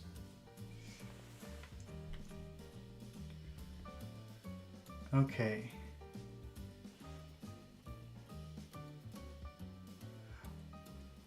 We needn't give that information to the paper. All right. So let's see. Terry Miller broke down. Now, break down is a phrasal verb, which means stop working because you use it too much. That's how you normally use it. So if I say, I drove my car for 10 years and then it broke down, that means it's not a bad car, it's just that I used it so much in 10 years that it just doesn't work anymore. You could do that also with something like the computer. I used my computer every day for 2 years and then it broke down. It sounds like it failed. It had a failure because I'm using it too much. Now, in a situation when the police are interviewing you and you don't want to tell them the truth, you might have a lot of energy at first. You know, no, sorry, I don't know. Sorry, I can't help you. Sorry. But if you're sitting there for many hours, eventually you get very tired and you give up. You can't do it anymore. And you say, okay, I'll tell you. That's what's happening here. She's breaking down. Let's see. Terry Miller broke down and then talked. It added new evidence to the case. But Ed had an ace up his sleeve. To have an ace up your sleeve means to have like a secret weapon that you're going to use. So when it says Ed had an ace up his sleeve, that means that Ed has one secret little thing he's going to use to accomplish his goal. One secret weapon.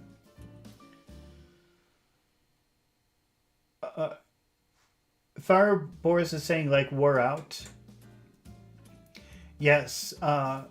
Let's see. Let's compare them. Terry Miller broke down and then talked. Okay.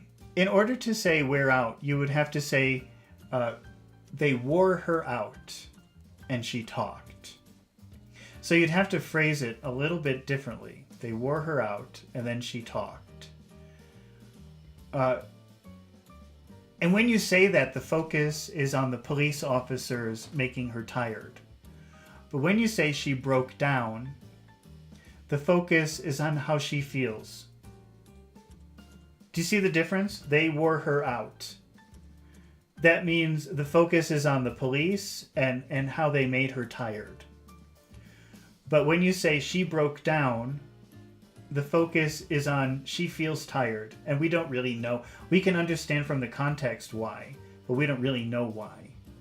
It's not being said, because that doesn't matter. The thing that matters is how she's feeling.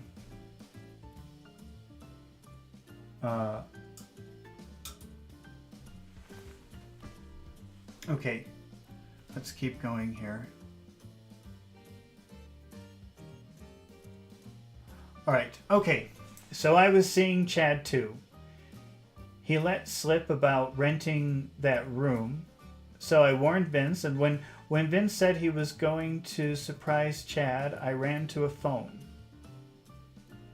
This is getting confusing.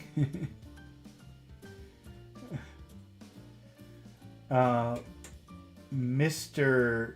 M4R1 Omega is saying good evening. I guess, is that Portuguese? I guess that's Portuguese or something, maybe Romanian or something like that. Well, hello, Mr. M4. Okay, nobody's going to hurt you. Now, tell us about the payoff.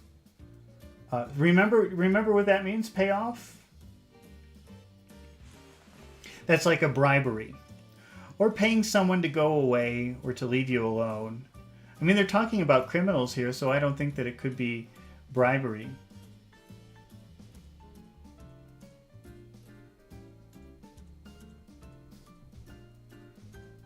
Now tell us about the payoff that Ludwig was going to make. Okay.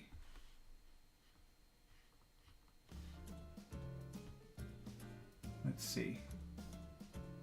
I've got to refocus this. You knew? Yes, he was paying Pete Jones $1,000 a month. A grand is another word for 1,000.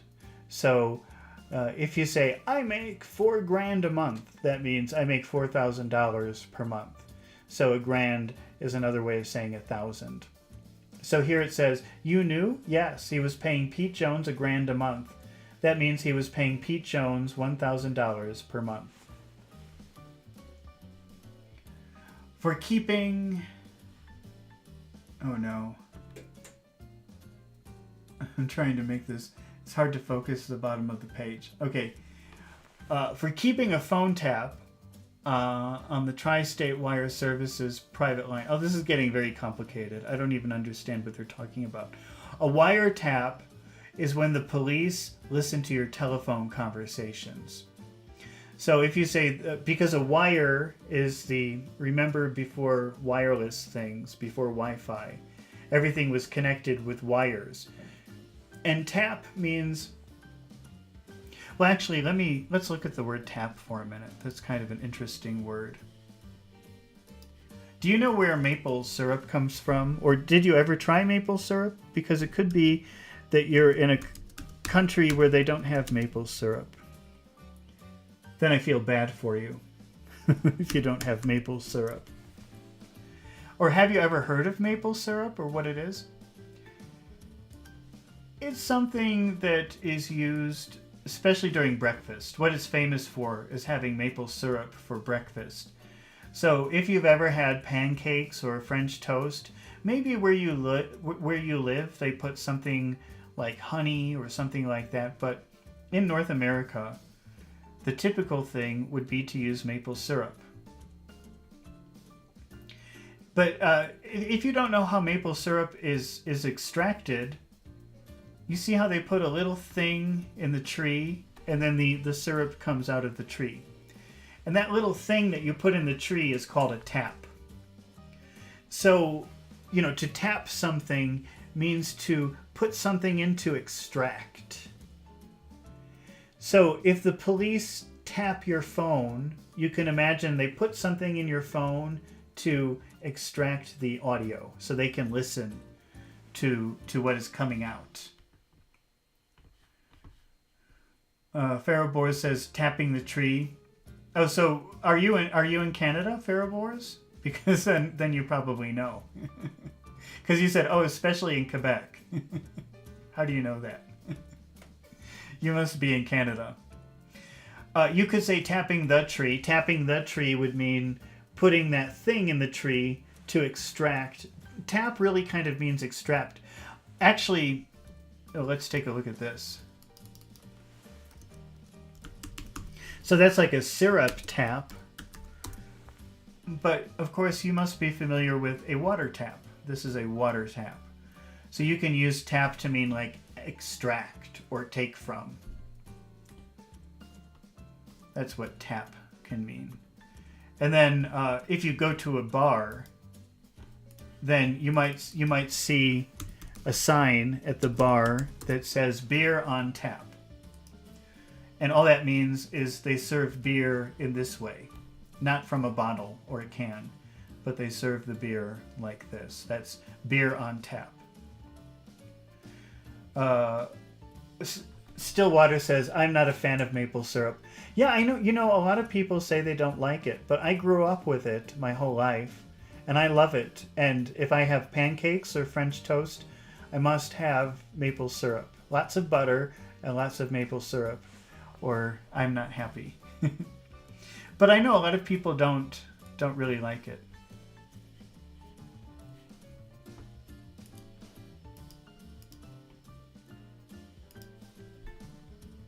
Okay, so how were they using tap in our story?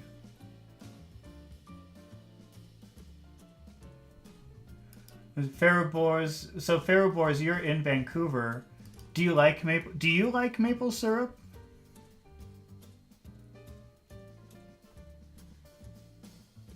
Well, Stillwater's, you're in Taiwan, right? I have a Taiwanese student, and we were talking about food in Taiwan.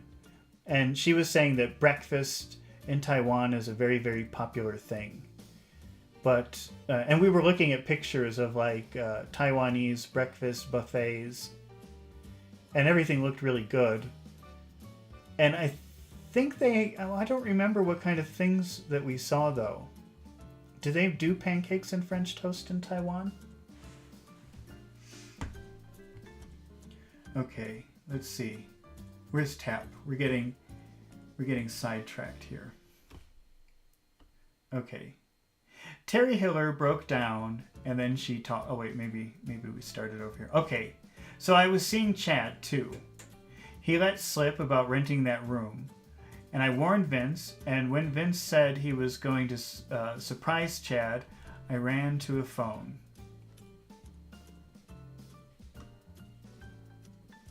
Relax, nobody's going to hurt you. Now tell us about the payoff Ludwig was going to make. Oh, so this is where we are. You knew? Yes, he was paying Pete Jones $1,000 a month for keeping a phone tap. So for keeping a phone tap, extracting the information from the phone. You can picture the police listening to the telephone conversations.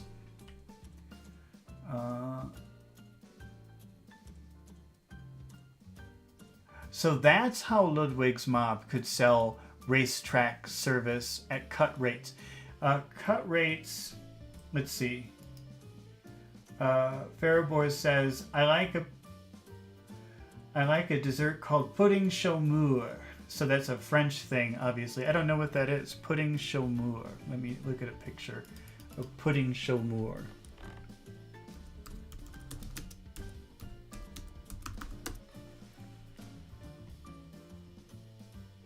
What is that? I see pictures of it, but I'm not sure what is it made out of.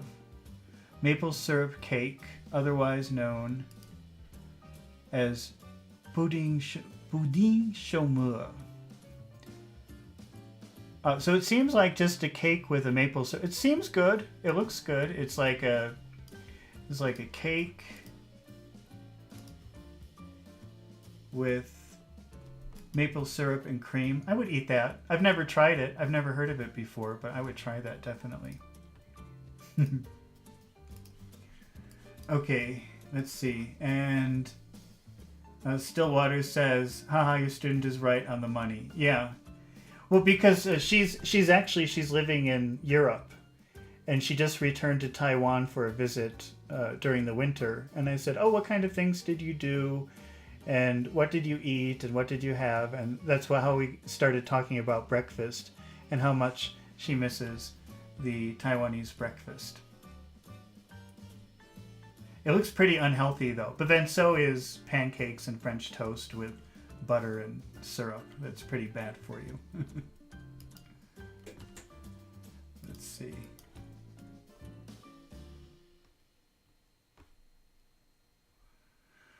Okay, so that's how the Ludwig's mob could sell racetrack service at cut rates. When you sell something at cut rates, you sell them for a very, very, very low price.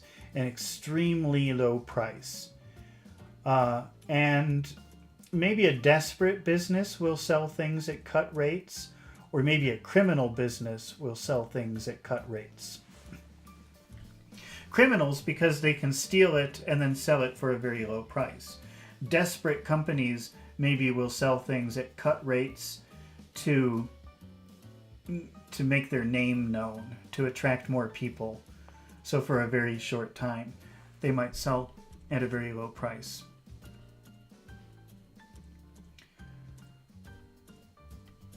Okay, let's see.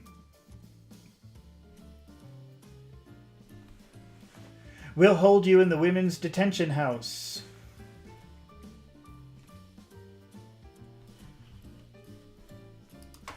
Let's see. Let's do an accumulation with "we'll hold you in jail." I'm just going to ask ChatGPT to give me some examples.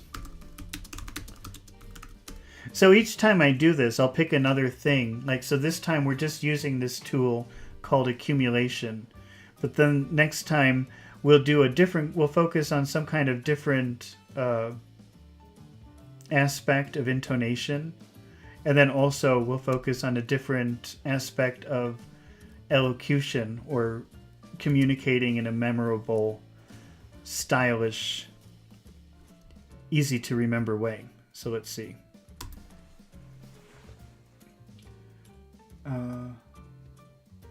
Stillwater says, I married a Canadian guy and I live in Toronto now. Oh, so you're not in Taiwan. My husband, he can't read phonetic and does know what the grammar is. Oh, and doesn't know what the grammar is. He can't read... Are you talking about he can't read Chinese? Let's see. So let's do some accumulation with "we'll hold you in jail." So by doing this accumulation, we're just taking that one idea, "we'll hold you in jail," and we're making it stronger and more memorable in the minds of the listener.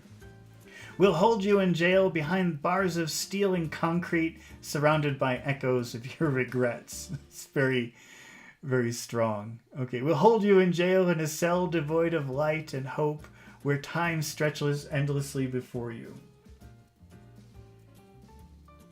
He can't read the IPA, International Phonetic Alphabet. Yeah, well that's I guess it doesn't take too long to figure it out, but maybe there's no reason to, right? We'll hold you in jail in the cold embrace of confinement, where freedom becomes but a distant memory. Okay, so you get the idea of accumulation. I don't know if we probably won't do any more of that today. I think we're going to start winding down. So let's try one more intonation. Let's pick something with intonation, and then maybe we'll finish for today, because 2 hours, I think that's enough for one day. So let me... What happened to my comic book? Okay, here we go.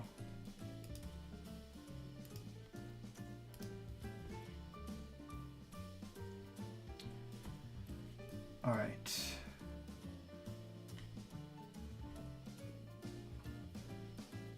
At Ed's insistence,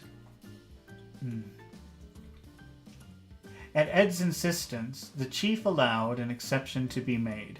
Ed remembered a secluded tourist camp in the southern part of the state, where one held... See, I'm getting tired. I can't read anymore. Part of the state, where he'd once registered. Terry agreed.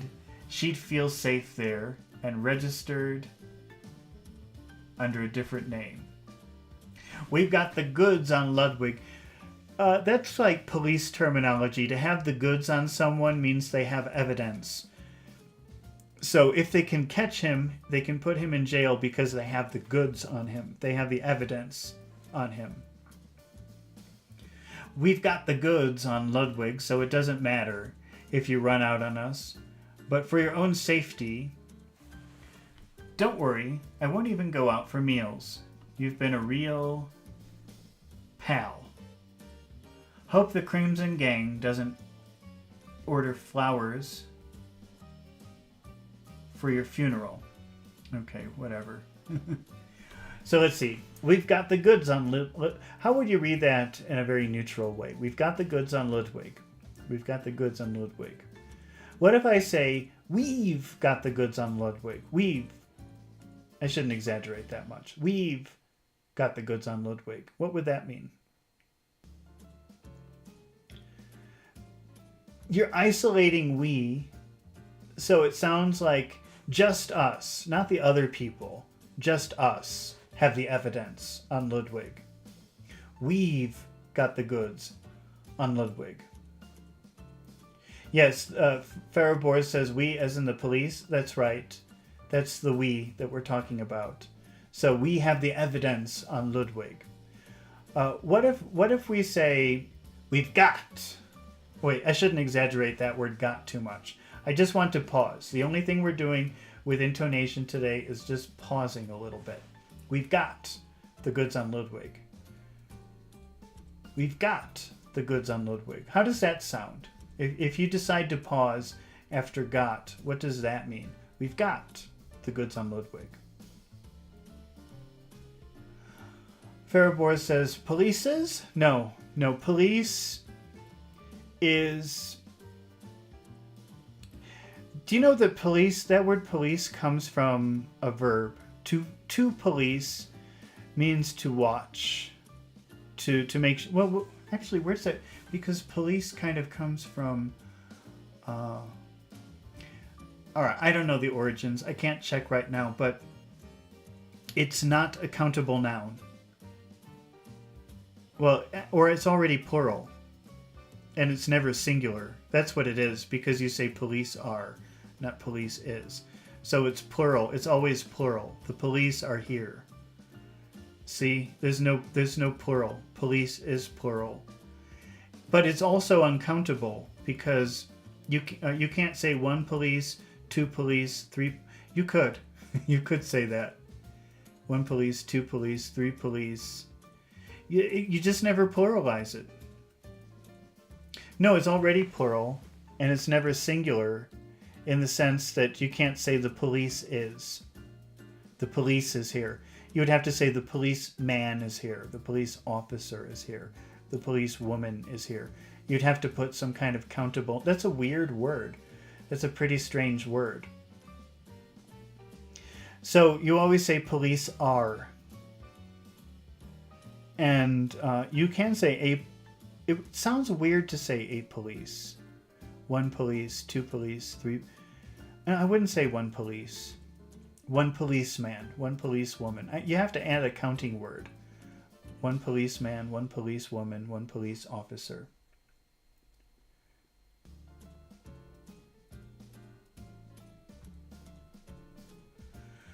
Farabor says, we've got equals evidence that we've got. Yes, we've got the goods.